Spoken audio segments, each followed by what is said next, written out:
So ito tayo kay Hanilet Avancenia, mga kababayan. Wrong moves daw ang pag-aresto kay Duterte, sabi ni Hanilet. Nako.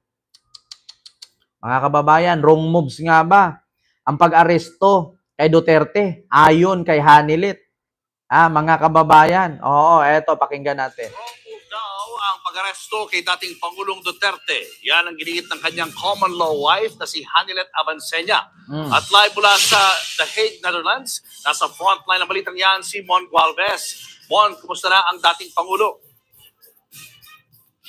Julius, mas nakakapag-adjust na raw at naalis na yung galit. Yan ang sinabi sa atin ni Hanilet Avancenia, ang common law wife ni dating Pangulong Rodrigo Duterte, kaugnay sa mag-iisang buwang kalagayan nito sa loob itong detention center. Sa unang pagkakataon, hinarap ni Hanilet Avancenia ang media habang kasama mga taga-suportang nag-aabang sa labas ng ICC Detention Center sa The Hague, Netherlands. Kwento ng common law wife ni dating Pangulong Rodrigo Duterte, mas nakakapag-adjust na raw ito sa mag-iisang buwang pagkakapiit sa Scheveningen Prison. Pero aminadong miss na raw ng dating Pangulo ang kanyang pamilya at ang Pilipinas. Detalye na sa family, parang masakitan siya. All he cared for was about his country and about his countrymen. Be honest with you. Alam mo, sa totoo lang, isa din to si Hanilet, hindi din ako maniniwala dito. Hindi ako maniniwala. Bakit? Nung nasa kagipitan si Digong na isakay ng eroplano papuntang Netherlands, hindi sinamahan. Tapos ngayon sasabihin mo, concern ka.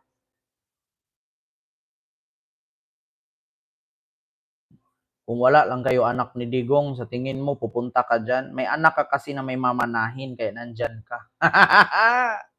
Mangutana ko sa Ginoo. Yan naman, Lord. Up to now, I'm still, nag-question mark. So, buti sana ako naging tarantado, magnanakaw, diba?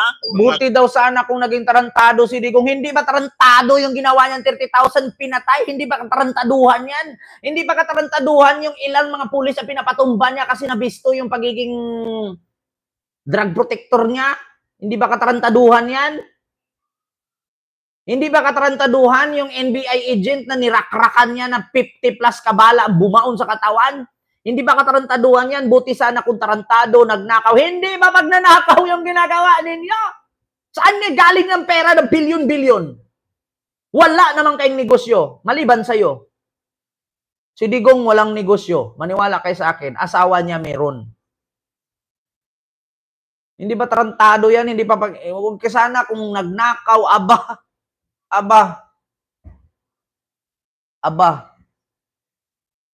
Bakit hindi nyo subukang tanungin yung unang asawa ni Digong? Kung hindi ba tarantado si Digong? Ito sabi ni Hanilet, buti sana kung tarantado, magnanakaw daw si Digong. Bakit hindi nyo subukang interviewin yung unang asawa ni Digong kung bakit sila naghiwalay kung hindi tarantado si Digong? Sige nga, anong nakasaad doon sa annulment nila? Si Digong mapanakit.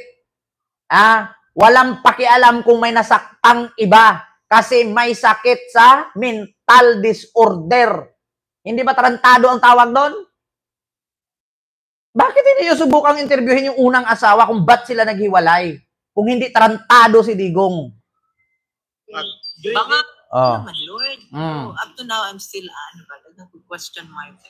So, buti sana ako naging tarantado, magnanakaw, diba? Buti sana daw kung tarantado, magnanakaw, bangag. Si Digong bangag pa sa bangag. Saan ka nakakitang matino ang isip na nagpi-fentanyl? Ang fentanyl, ginagamit yan sa mga tuliro ang utak para maayos yung analisa. Pag walang fentanyl, masakit at burido ang isip. Tapos sasabihin, buti sana kung tarantado, magnanakaw, bangag, putang ina, tanungin ninyo kung bakit naghiwalay si Digong at si Zimmerman. Kung hindi siya tarantado. Yeah? Wrong moves daw. Ito mga kababayan, real talk lang. Bakit hindi nyo subukang itanong sa unang asawa ni Digong kung bakit sila naghiwalay, kung anong rason kung hindi siya tarantado? Yeah? si dating Pangulong Duterte tungkol sa mga nasa likod ng pagpapaaresto sa kanya, hindi na raw galit sa kanila ang dating Pangulo. Alam mo, I will just let God do the revenge for us. Hanggang God to do the revenge for us. Wala na, siningil na ng Panginoon yan, Hanilet, yung asawa mo. Kasi yung asawa mo mismo nagsabi, stupid God. Walang Panginoon niyang asawa mo. Siningil siya ng Panginoon sa ginawa niyang katarantaduhan. Yun pa nga lang, tarantado na. Anong tawag ninyo sa tao na bumurahin mo yung Panginoon at sabihin mong stupid? Hindi ba tarantado yan? Tapos sabihin mo, I will let the God revenge us. Putragis na yan. Tarantado ang tawag doon.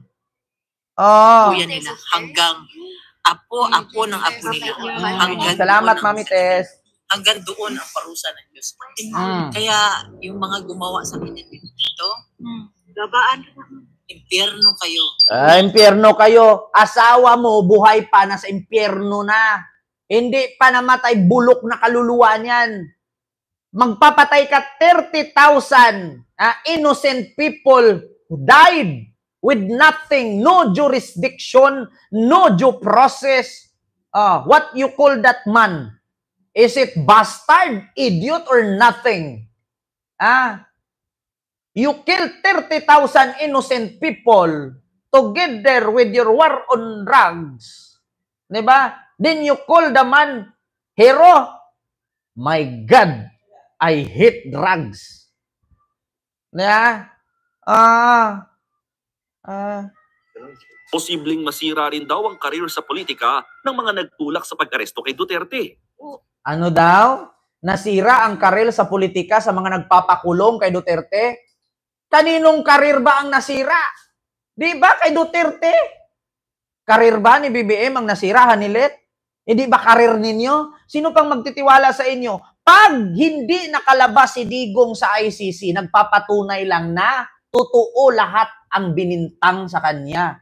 Hindi karir ni BBM ang masira, Hanilet. Kasi kung karir lang ang pag-uusapan, matagal nang nasira ang mga Marcos. Noon pa man, sira na sila. Kaya, wala nang dapat ikasira kay BBM kasi noon pa man, siniraan na sila. Hindi pa senador, hindi pa presidente, sinira na sila. Kanino bang karir ang nasira ngayon? Sa tingin ninyo, pag si Digong manatili dyan at masabihan na reclusion perpetua or life sentences yung pagkakulong niya dyan, hindi ba masisira ang buhay ninyo? Hindi ba masisira ang karir ninyo sa politika? Sino pang magtitiwala sa inyo kung mapatunayan lahat yan? Tandaan mo, Hanilit, si Digong nasa bingit ng life sentence at kamatayan. Ngayon, pag napatunayan yan at hindi manalo si Digong sa kaso niya sa ICC, nagpapatunay na karir ninyo ang masisira, hindi kay Marcos.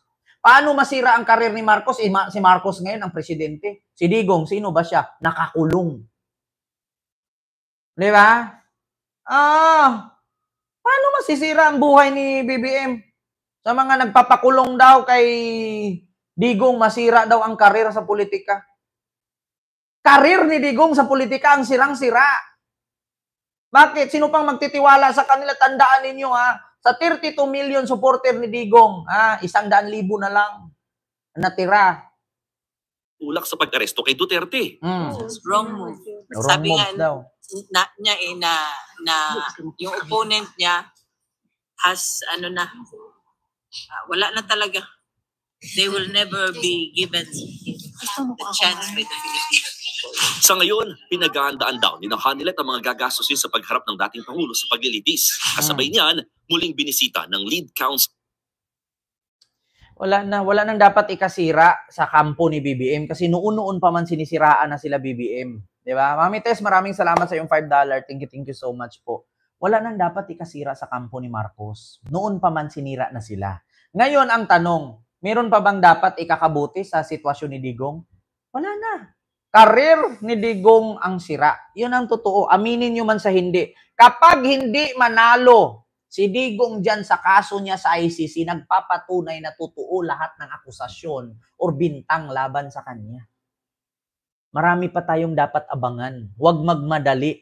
Kasi pag minadali mo yan, hindi maganda ang process. Pero pag dinaan mo sa tamang proseso, kahit matagal, mararating at makakamit ninyo ang hustisya. Marami pang kasong kakaharapin si Digong mula kay Trillanes.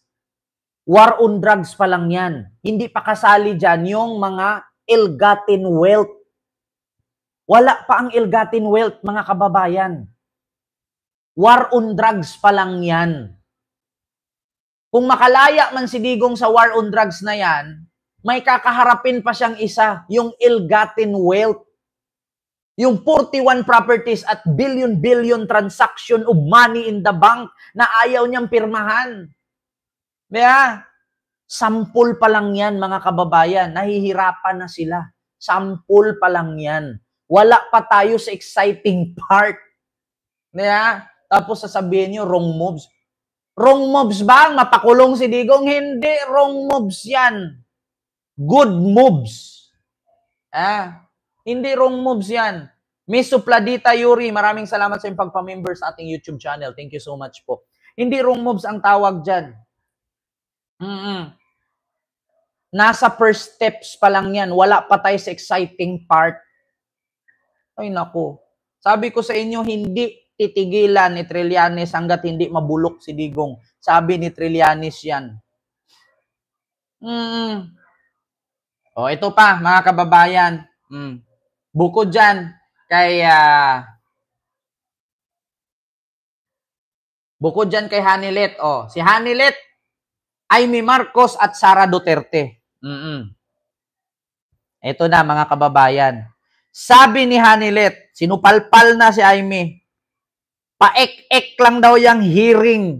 Hindi believe sa investigasyon ni Amy Marcos sa pagka-aresto kay ex-President Duterte sa Senado. Paek-ek lang daw yan, Amy. Sabi ko sa iyo, Amy, ultimo pangalawang asawa ni Digong, hindi maniniwala sa iyo eh. Kaya, si Sara nga, sabi ni Sara, huwag siyang mag-expect. Kasi kung magsama kami, magpaplastikan lang kami. Doon na yun sa salitang magkaibigan kami. Pero mahuhulog yun, magpaplastikan lang kami. So, hindi naniniwala, hindi believe si Hanilet at si Sara Duterte sa hearing-hearing mo sa Senado. Ay paek-ek lang daw yan.